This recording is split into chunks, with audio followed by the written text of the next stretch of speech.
Good afternoon. I'm Reverend Barbara Schreiner Trudell, affectionately called Rev B.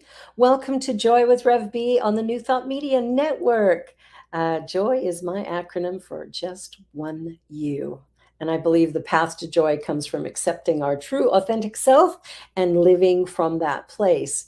So, what I'd like to do to begin today is to start with the land acknowledgement.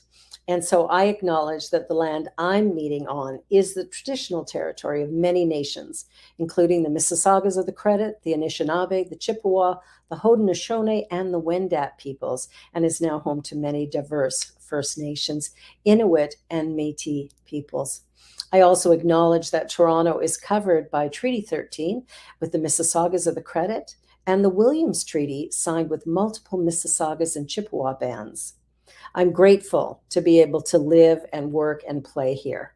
So I seek to always uncover the truth and to ensure that Indigenous ways of knowing, being, and doing continue. So today I honor all people, all Indigenous and Métis people across Turtle Island, for I know that we are one.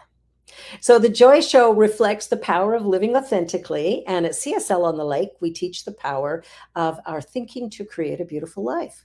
So when we live authentically, we experience the grace of God, and joy is the result. So my belief is that there's one power in the universe.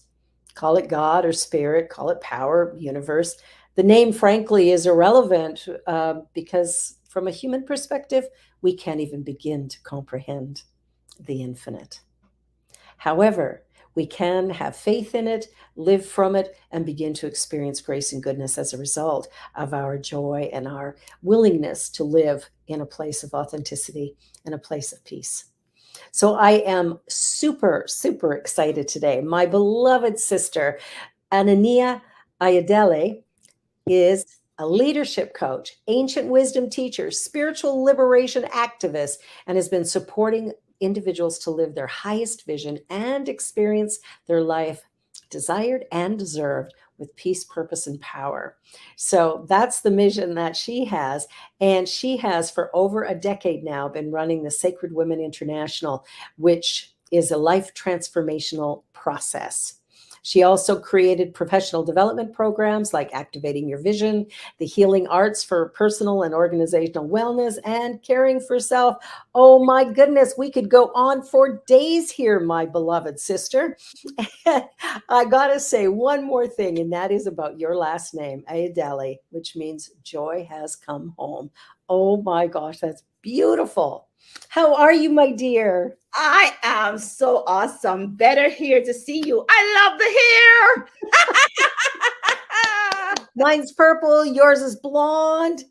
We match. We're I, both dressed in green. I know. And we got some purple going on. So it's green and purple. Oh, I love it. Oh, it's so fun. It's so fun.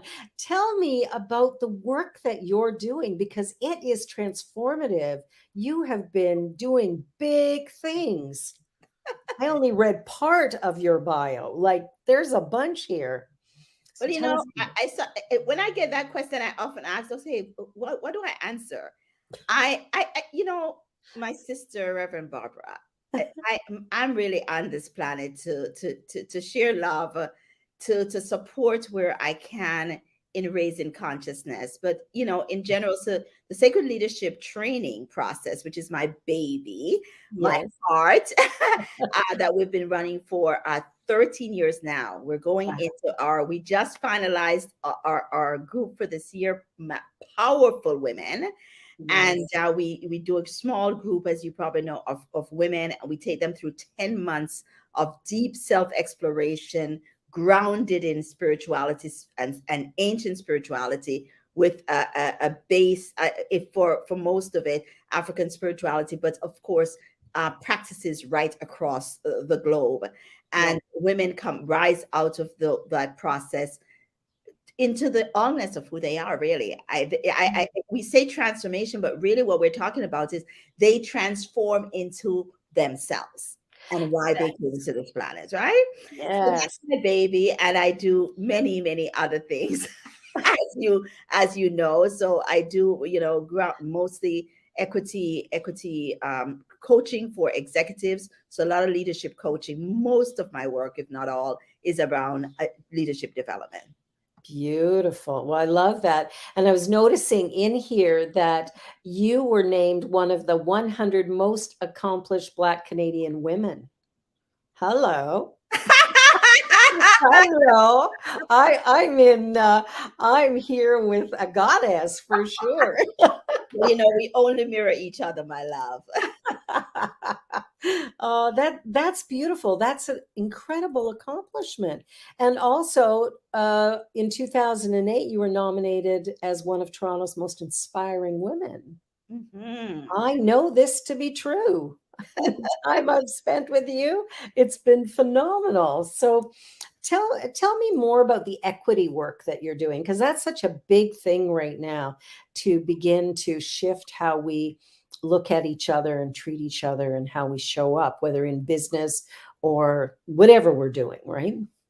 The equity work that I do, I base, as I do with all things, it's based in spirit. It's Yes. based in spirit. So I start all of my work off with an understanding of who we are on this planet at this time. Where Yeah. did we come from? Why are we here? What is our purpose? Are we living our purpose? Those key questions being asked in a ceremonial way. Everything that I do, while much of it is around African liberation, but we can't talk about African liberation without talking about the land that we're on. Yes. So I do a lot of, I start often with marrying where we are on this land. We're in Canada, certainly, on Mhm. Turtle Island, certainly, the land of Indigenous people, and making sure that there is a respect and honoring and relationship building with Yeah. the people who own this land. And of course, then we base it on who are we as humans. Because if we don't get that, if we don't get embed that into our soul, all of this equity work we talk about, I don't even touch the diversity piece, to be very honest. And Yeah. all of this inclusion stuff, what does that mean? Yeah. Because if we don't know ourselves, Yeah. and therefore be able to see and know each other, then we can't welcome anybody. When we talk about inclusion, we have to talk about welcoming and belonging, Yes. right? Yes. And so it's a different, probably another way of looking at this whole idea of equity, but that's where I come from. And I work primarily with those who are making decisions. So institutional Beautiful. leaders.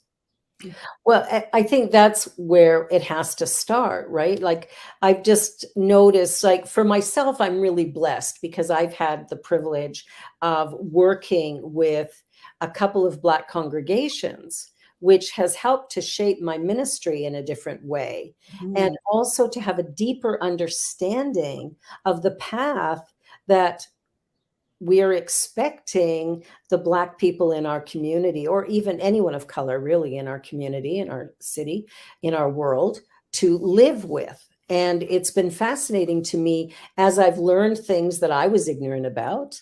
But I'm really grateful for the people around me who said, "Hey, Rev, you can't say that," or "Do you really think that was such a good thing to say?" And then I can stop and go, "Okay, okay, now I know something new and I can learn from that." But not everyone has that ability.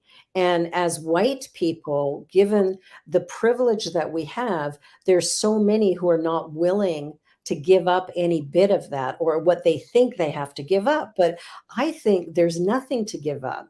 I think collaboration, cooperation, community building actually enhances all life everywhere for all of us. Mm-hmm. But I agree, if I don't know me, how could I possibly know you? Mm-hmm. And it's a sacrificing of so for me, when we talk about giving up, it's a sacrificing of what we knew. For Yes, for white folks, you know, just being white gives you privilege, right? exactly. So Yeah. for white folks, you know, the work is about the unlearning. Yes. You know, is accepting. I say to people, please don't do guilt, because guilt No. is not going to help any of us, right? It's not. It vibrates way too low, and it's not going to help any of us. Yeah. Go Yeah. to a place of acceptance, accepting the line that which we come from, accepting the privilege, accepting our history. Mhm. Then we can say, okay, how do I become an ally? Yes. You know, how do I become an ally? What does that take? And you have to ask the folks doing allyship with, what that means and what is required. Yeah. You know, what is required of you.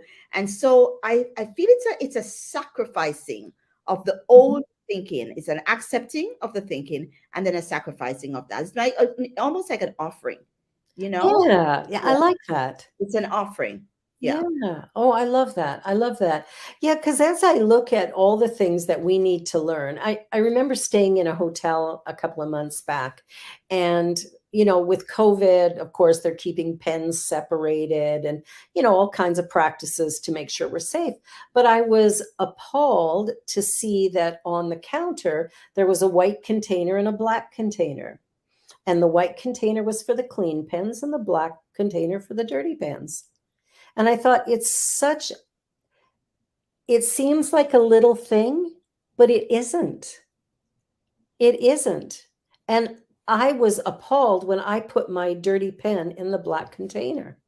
I went, oh my God, nobody told me to put it in there. Nobody suggested to me that these are the clean ones and these, but there's this systemic thing that just happens. And so I was appalled that a public venue like a hotel Mm-hmm. wouldn't have the understanding to do this differently.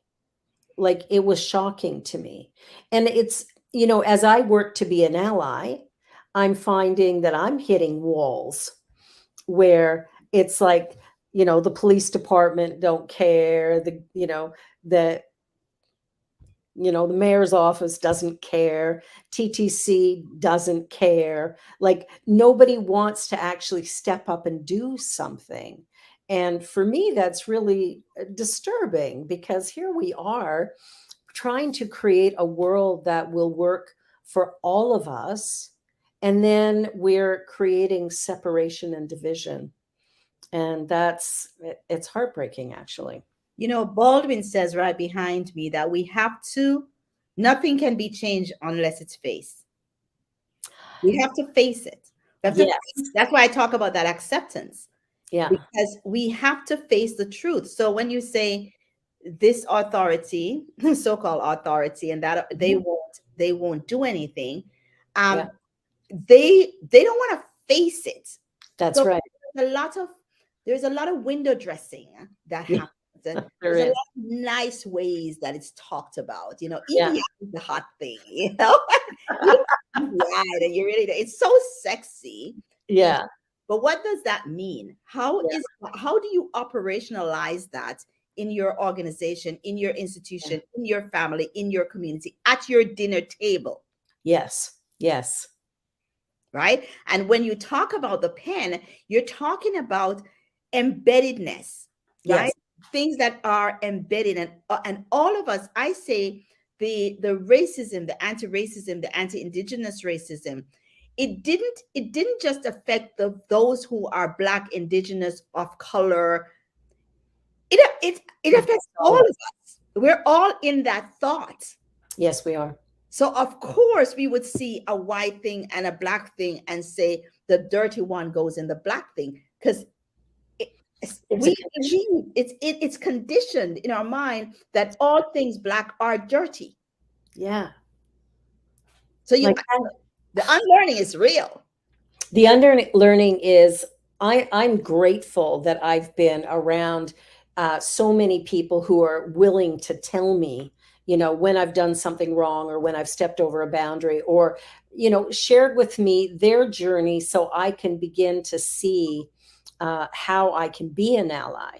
But I have to look at my own racism. I have to be willing to accept I'm born in a white city to white parents, lived in a white neighborhood. I never knew a black person till I was 20. Right. So it's like, where was my racism? Well, it wasn't obvious to blacks or Asian.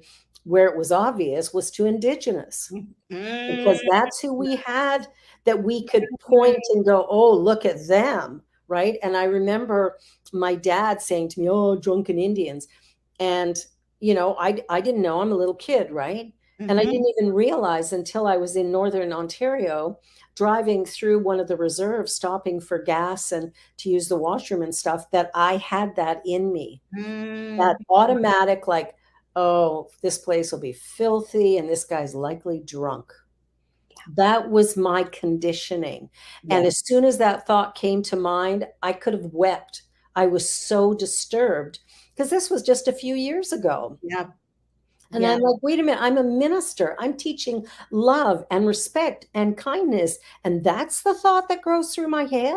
Mhm, So I sat in the washroom and kind of took my moment to mhm, just rewire myself. And then I went back to the counter and talked to the gentleman. And as I'm talking to him, I'm going, what a beautiful human being. And I would have missed that. mhm, I would have missed that opportunity because of something my parents said to me when I was a small child mhm, that's still there. mhm, And so it's like this unlearning that has to happen. But I have an interesting something that I've been sitting with for a while that every time I bring it up, I get real mixed responses on it. But I'd be curious to hear yours. Um, Throughout North America, we're seeing, you know, different monuments being trashed or knocked down or kicked around, removed, whatever.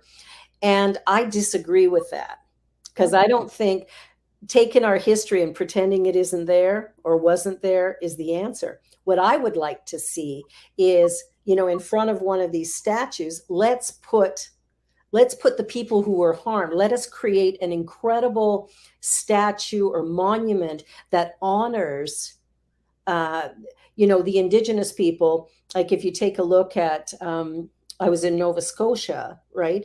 And there's a big statue of some colonizer, can't remember his name, don't really care. But what I'd love to see, there's this huge giant statue of him. I'd love to see a big statue put right in front of it that honors the indigenous people that he tromped over in order to take this land. I'd like to see something that honors them, that's what we see first. And if we want to know what came before that or what hindered that, we have to go behind it to see the garbage that created that need for that transition or change. So I get really mixed emotions from people around doing this. But I think, do we really honor people by removing something and pretending it's not there? Or do we do better to show, hey, what about this? I don't know. What are your thoughts? So this is the first time I've heard this thought. And I can see that. I can see that. But Barbara, it's a little bit more than that. The Mhm. destruction, the destroying, there's a symbolism that happens in the destroying of the statue True. for me. Yeah. There's a symbolism that happens because it won't change. Like changing the name of a street, bringing down the statue, that won't. We're not looking for a big change. But what it does is say no more. No more. Okay, good. Okay, It thank you. brings it down and says Yeah. no more. No. You and I, when we're teaching folks, right? We Yeah. we have exercises that we do to say no more, to Stop. stop, to destroy. We burn a thing. Yeah. We burn a belief system. We have our students write things and we burn things, right? It's Yep. the, it's Yep. it's the symbolism of that and what it also brings up emotionally for us. Yeah. Yeah. And the cleansing that happens. So I feel that Mm, there is okay. it is the for me. This is Yeah. we've done a lot of work on changing the industries and do it and destroy. But Yeah. and I'm sure others have different thoughts. But for me, it's there's a symbolism that happens. In You the know, destruction. a quick story. So my father Yeah. was an activist, Hmm. transition, and there was, and a lot of his work was in the Caribbean and certainly in North America, but in the Caribbean. And there was a statue. There is a hero that Jamaica has, Cudgel.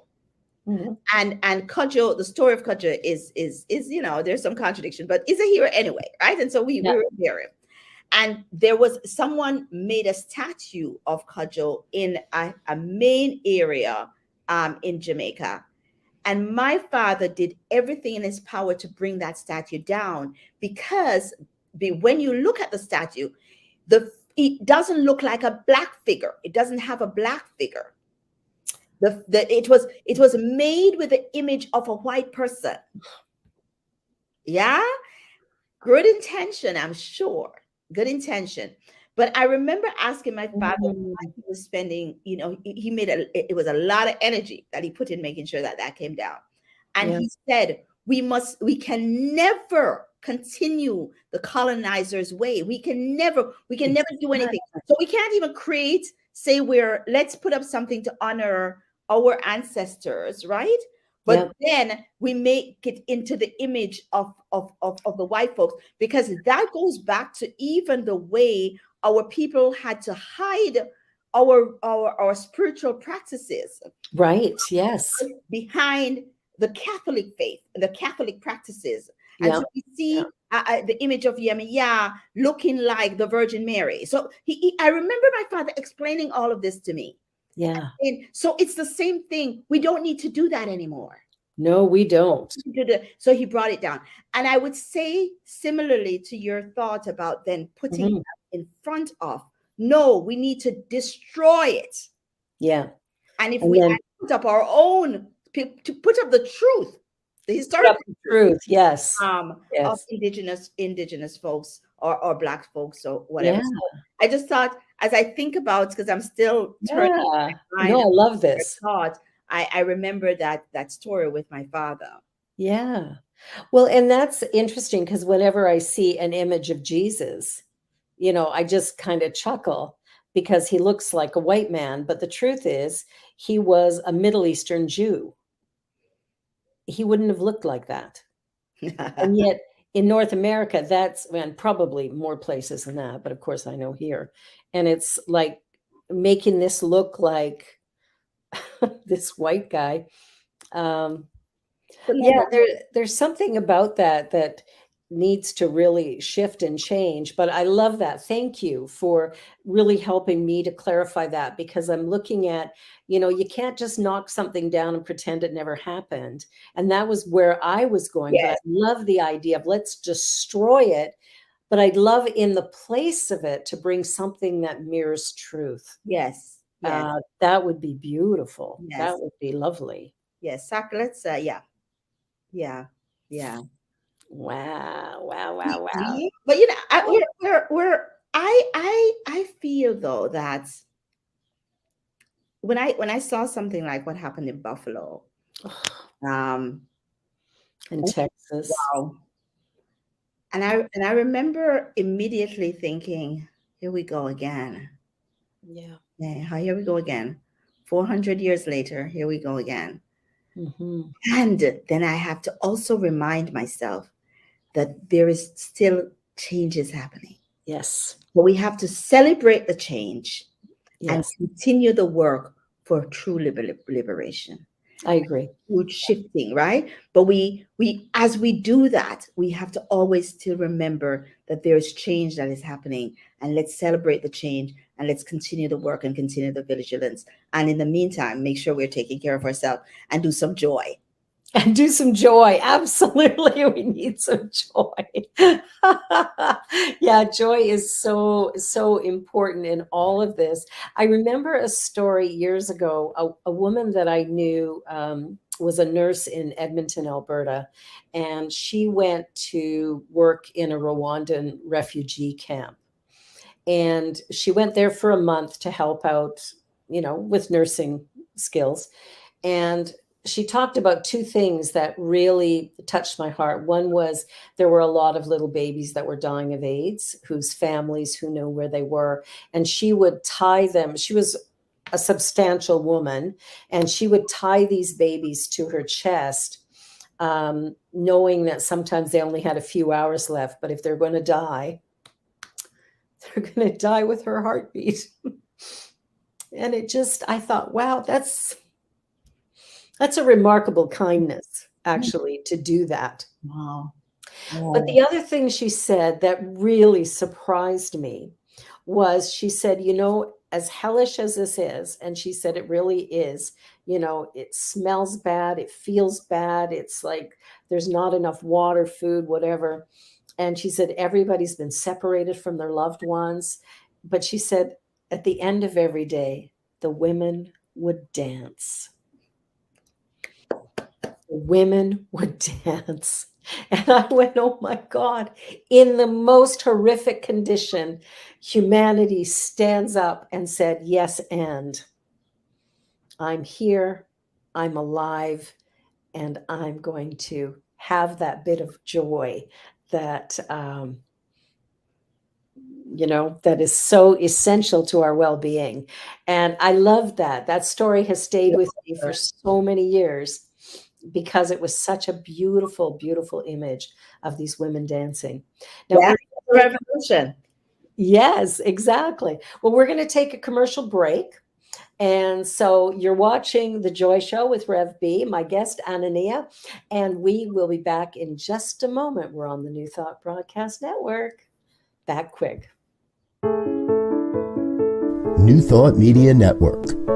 We are a global broadcast network of positive music, media, and entertainment, inspiring humanity's evolution along the journey of enlightenment and creating a world of love, peace, empowerment, and prosperity for all. New Thought Media Network. Positively inspiring.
Well, welcome back. I'm here with my dear sister, Aina-Nia, and we have been talking about all kinds of things to do with equity and race relations and a world that's ready for major transformations. So, I know you're ready for it,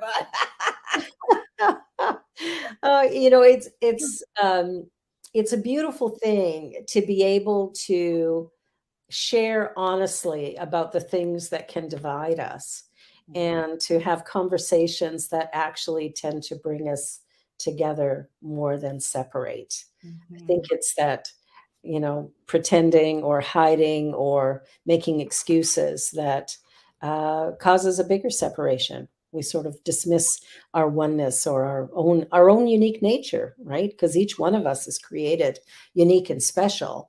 So we just have to find our own specialness, and then I think we can love others so much easier. That is, I don't know if you remember. I'm sure you do remember that song that Ricky Byers sang, song that said, "I love myself so much that I can love you so much." I love myself so much that I could love you so much, that you could love you so much, you could start loving me. Love that song. I love that song. It's such a great message. That's the essence. That's the essence. That's it. That's all we need to figure out. Who That's am I? And then I can love you, right? If I'm okay with me, I'll be okay with you. I'm not going to be projecting, right? yeah, yeah. So that's fabulous. So what's coming up for you? What new things have you got going on, or what's next in your world? Wow. So as you know, I have I am complete with the work that I was doing at City of Toronto. Got Mhm. went in, did some stuff and Yeah, created structure, disrupted some things. yeah, perfect. And now moving back into the public work, the care of a larger group. And so I've put my sacred leaders training. I actually created a mini version, a condensed version, and I've put it online so folks who either can't get into the SLT plus program, which is a 10-month program, or unable for any whatever reason, or is somewhere far, that they can go on and take that program. So it's online, it's self-directed, they get to talk to me twice throughout whatever period they're doing, and then they become part of the Sacred Women's community because we meet once a month anyway, and they get to meet with other leaders. And these are for women, of course, women only, women identified, people only. And so they get to be part of the community. And so we Oh, continue to just build the community. And we're getting, it's interesting because we're getting a lot of women from the East, from Africa and from India, who want to be part of the community. And so this nice. gives us a way to be able to serve them as well. We have been serving folks in Ghana for a while, and Jamaica and different parts, but now we get to serve a larger group of people through this portal. And Wow. so that's a big thing. I love that. How do people access that information? Like anybody? Online on our website, on Aina-Nia.com website, under courses, they will see the SLT self-directed as well as the SLT plus, which we're complete for this season. And then all the work that I continue to do with institutions and individuals who want to look at a different way of leadership. And folks know, once you come into my space, into my world, I am going to go to spirituality. That's the base of all that I am, because I feel that if we can connect with our spirits, and if we know that's it, everything from me, my sister, starts there. And then Absolutely. everything is up from there. If you Yeah, want to change politics, understand spirituality. We must be able to align both the sacred world and the spiritual world, I so agree. things happen quicker. So, and I'm doing a retreat in Jamaica in August for leaders. We'll do another one. I'm just mentioning it because we're going to do another one because that one is filled. And this was a spirit that asked me to bring a small group of women who have gone through this last 3 years of serving in this way, together, so that they can have some renewal and rejuvenation, and so on. I believe that we're full, but certainly folks can go, and we will be doing a lot more of those retreats and bringing folks together, so that we can, we can heal and have joy together. Honestly, it's about joy. Everything starts. You don't know how I love the name of this show. I love it so much.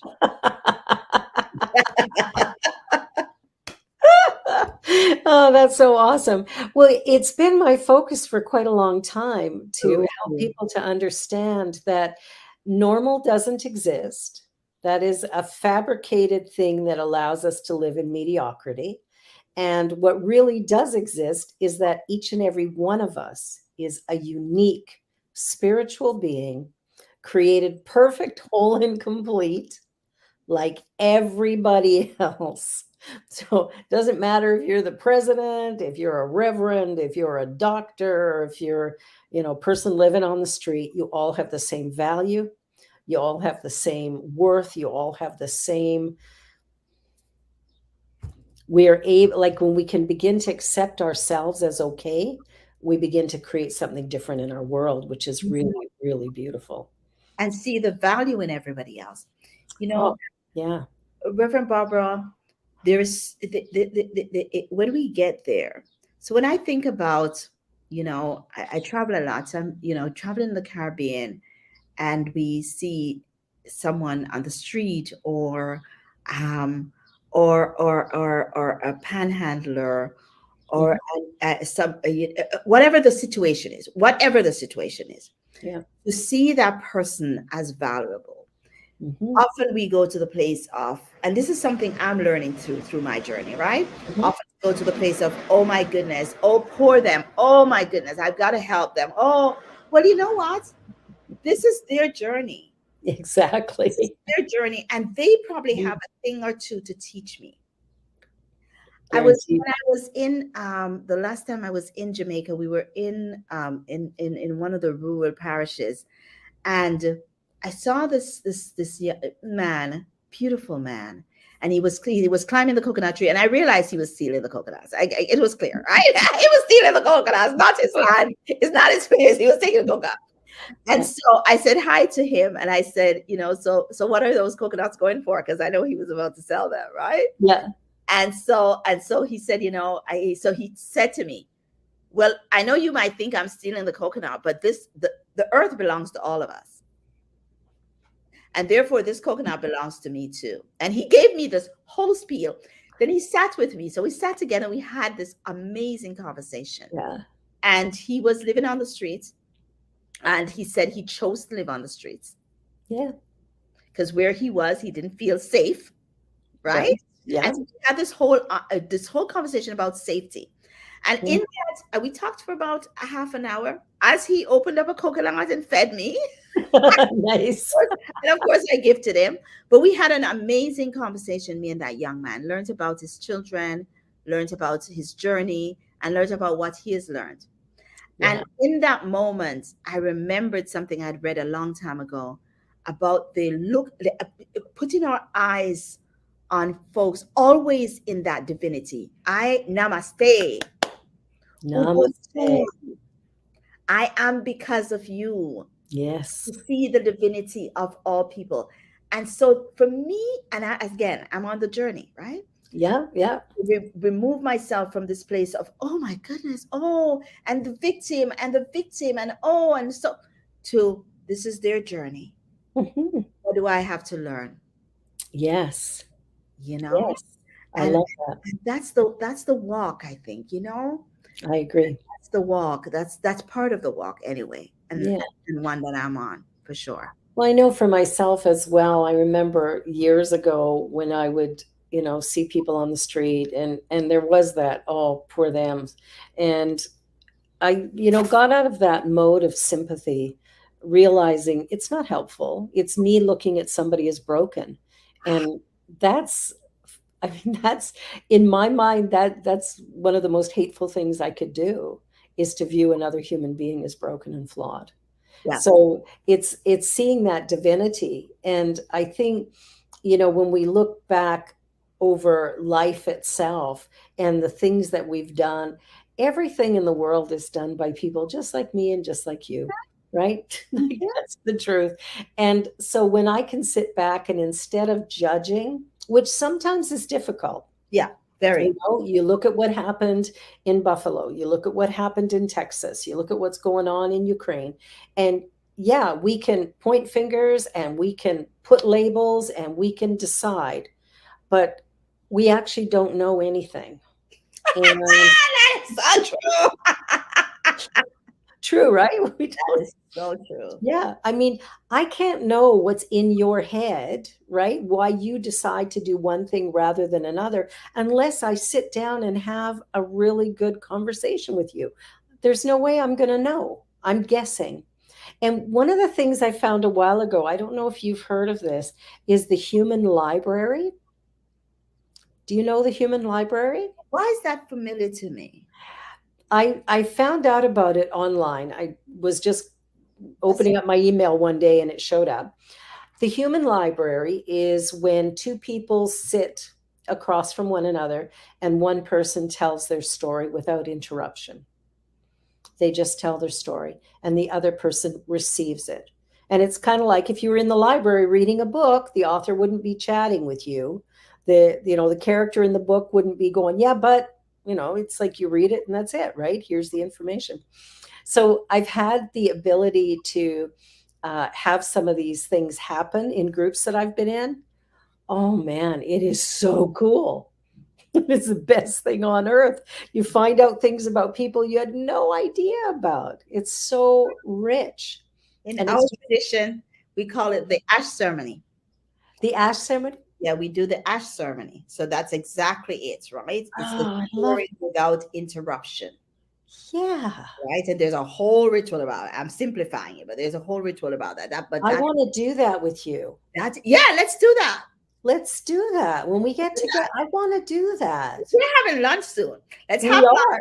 and let's do that. Let's eat first and then let's do Let's do it. Oh, I love that. I love that because I found with the people that I've just been listening to their stories, I'm in awe of the people who I'm surrounded by that I had no idea.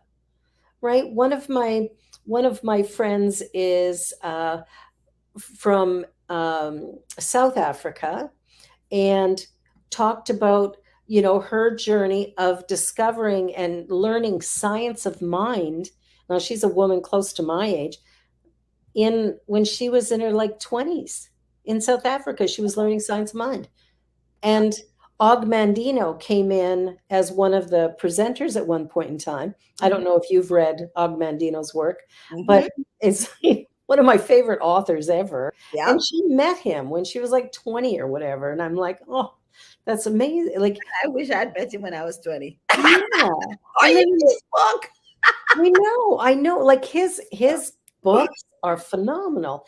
And another woman that was also in that group where we had this, she talked about hitchhiking. This is a white woman who's now in her 70s, but at the time, and she was like in her late teens and early 20s, she hitchhiked across Africa, backpack and a thumb. Wow. And I'm like, Wow. wow, are you ever an interesting person? Wow. Like you hear stories because we look sometimes at people who are older and we go, oh, well, glad I'm not them. Or, like we got these weird things. I don't want to be that old, or I don't want to be infirm, or whatever the case may be. But if we take a moment to sit and listen to the stories, all of a sudden we realize that, man, I want to have more conversations, especially with people my age and older, because a life has been lived, Yeah. Yeah. And and then it helps us to be present. yes, it does. To just be present to that moment and Yeah. having that conversation, just nothing else going on, because there's so much going on. Nothing else going on. Yeah. That just being present, just me and you right now having this conversation. Yeah, I know, it's beautiful. I know And people are watching, but well, it's such a joy to sit back and just sort of take things to a deeper level, right? Like I don't have to know everything. In fact, the odds of me knowing everything are pretty slim. But, what I know I'm willing to share, but what I want to do is learn from others, Mhm. right? To discover what they know and how they feel about things. And so often we just make it assumptions, right? Mhm. You know what we say about assumptions. Assumptions. But it's true, right? Like it's time to reevaluate how we do life, and I'm really attached to a bunch of C words like community, collaboration, cooperation. Those are, communication. Those are words to me that really matter right now. Yeah. And I think the idea of competition has to be set aside Yeah. because it's not serving us. The root word for communication, for community, is communication, Yeah. right? So Yeah. we just have to start it. I was just listening to you and thinking, yeah, when I do, as I said earlier, my equity work starts there. It's about getting to know each other Yes. and Yeah. really being able to share, where did I come, where are my people from? Tell me some stories about you. Tell me some stories about Mhm. your people. Because the truth of the matter is, there probably is not that much difference between me and you. Guaranteed. Guaranteed. There's probably not that much difference between you and Yeah. me, even in the lack of privilege or privilege. Yeah. Yeah. There probably are some things that we can see that we have in common.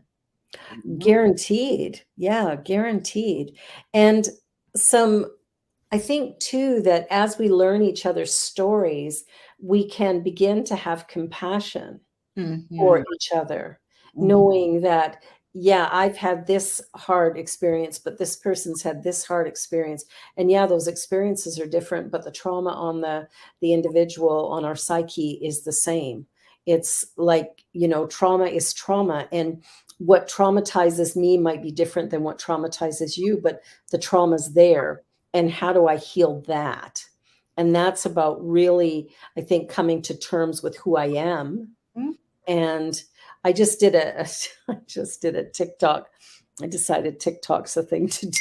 Oh, really? I haven't gotten there yet. You're so much braver than me. It's so funny. I just started. Anyway, I put one up yesterday and it was like, I don't care what they told you. I'm telling you, you're unique and special. Oh, Don't forget it.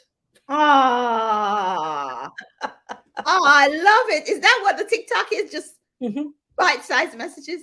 Oh Just my little goodness. tiny, I like love you can it. take clips out of stuff you've already created or just I love yesterday. it. Yeah, I I just love it. created that one. I've got a few up, but that's the one I did yesterday that I love it it. yeah, And it's that's so much fun. I just wanna do things that's fun. You yeah, know? and TikTok is all about that, I right? love it. So do you do a face thing? Is that what happens? You do a face thing and okay. Yeah, yeah, it's like, you can get on there and go, "Hey, just gonna go have lunch now." I mean, that's probably what a lot of them are.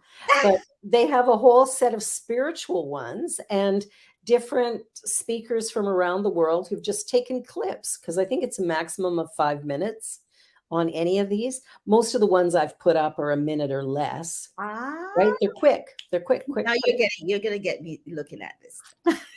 My children are gonna be so happy. Both my son and my daughter are my communication and marketing people. I'm a Oh, really bad client for them because they want me to do all these things, and I keep saying, no, no. But I have ventured into some stuff. So if I ever tell them I'm yeah. gonna do TikTok, they would be on top of the world. Well, take a look at mine is CSL on the lake, right? It's Okay, not, yeah, okay. CSL on the lake. I'll Um, try that now. take a look. I only have 4 or 5 up now. I just started this week. I love But, it. I you love know, it.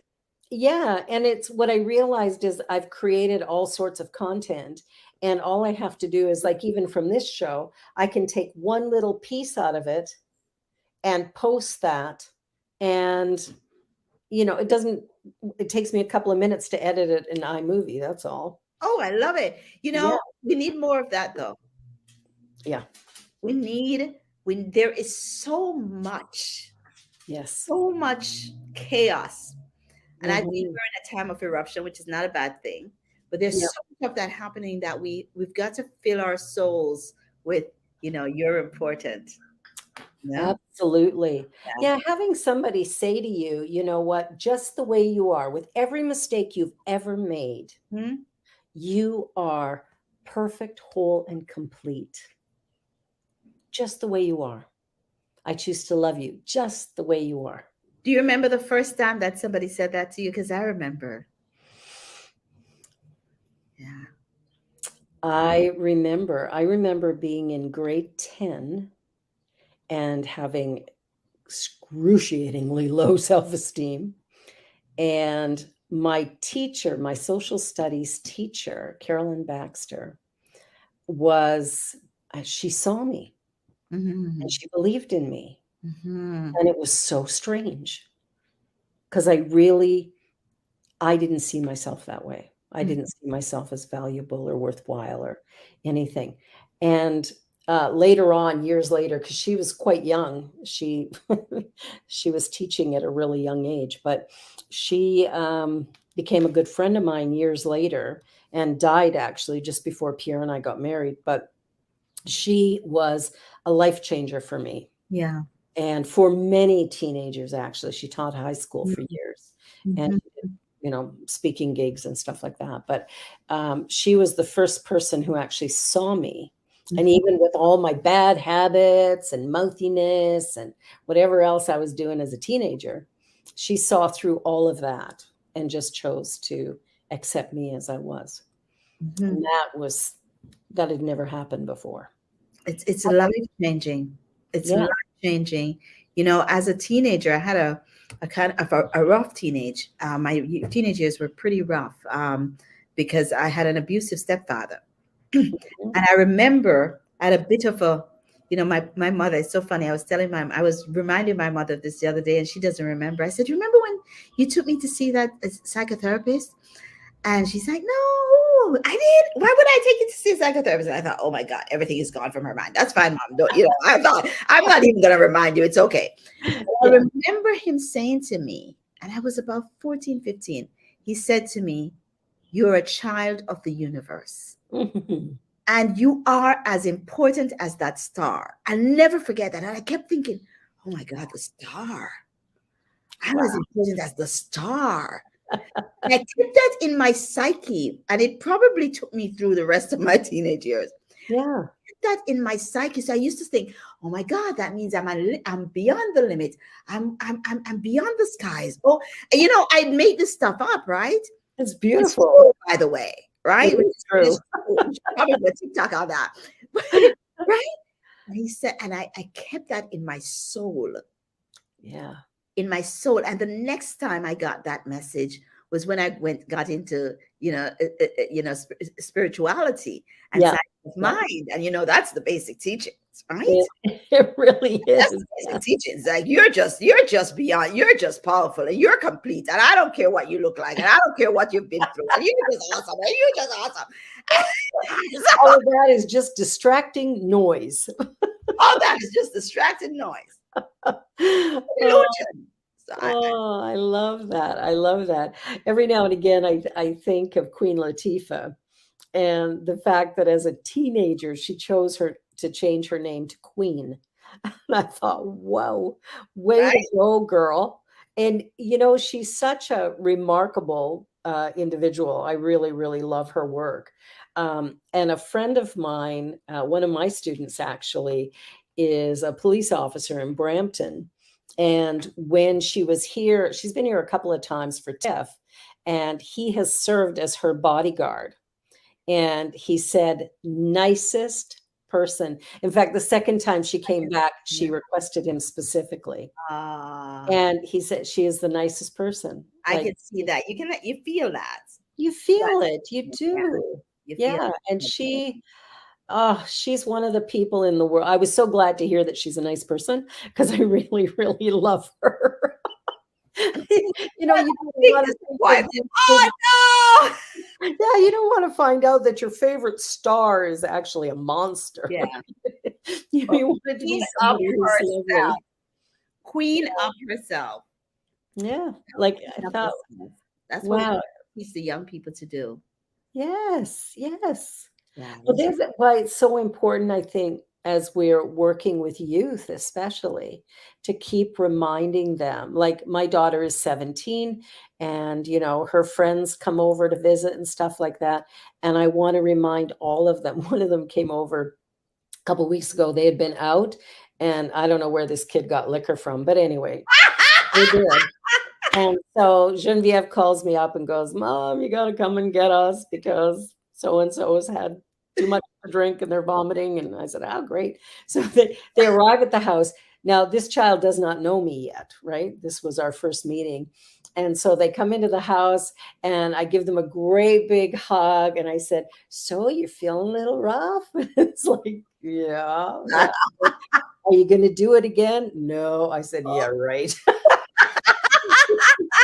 I was a teenager once. I didn't do Oh this my one time. goodness. I did it a few times. So I gave them a great big hug and I said, "You have a good sleep, have lots of water. Do you want an aspirin?" Grace and love. Oh my God. Praise and love. That's all we need. Grace and love. Grace and Praise. love. Yeah. Grace and love. Grace That's and love. I had a similar little thing, not the alcohol, but something else with a young person the other day. I said to my son, I said, because it was one of our younger family members, and my son was, Mr. Big Guy now, right? And I said, remember, we can't throw anybody out, Yes. Can't Thank throw you. anybody out.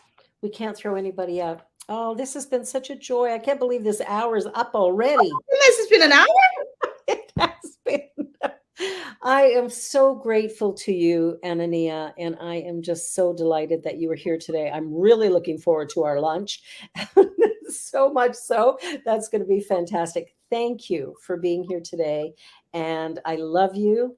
God bless you. And I will see you very, very soon. Namaste, my dear sister. Namaste. Well, in closing, I just want to remind everyone that I'll be back here again next week, and we will continue the conversations about living an authentic life and how joy becomes the experience as a result of that.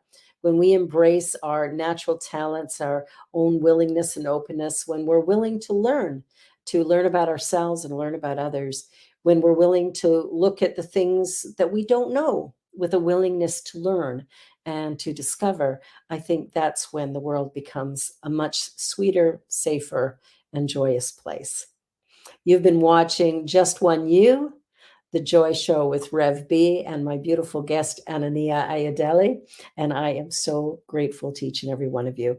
God bless you. Hope to see you Monday night at CSL on the Lake. If not, next Friday, right here on Joy. Have a wonderful weekend. Bye for now. New Thought Media Network is on the rise. We're looking to grow with you. Do you have technical media experience? Or perhaps a desire to learn? Are you willing to volunteer your precious time and attention? We share this message to benefit all.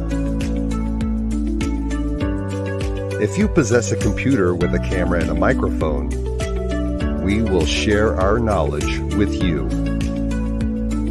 Behind the scenes or being the star, let us bless our one. Contact us at info@ntmedia.org.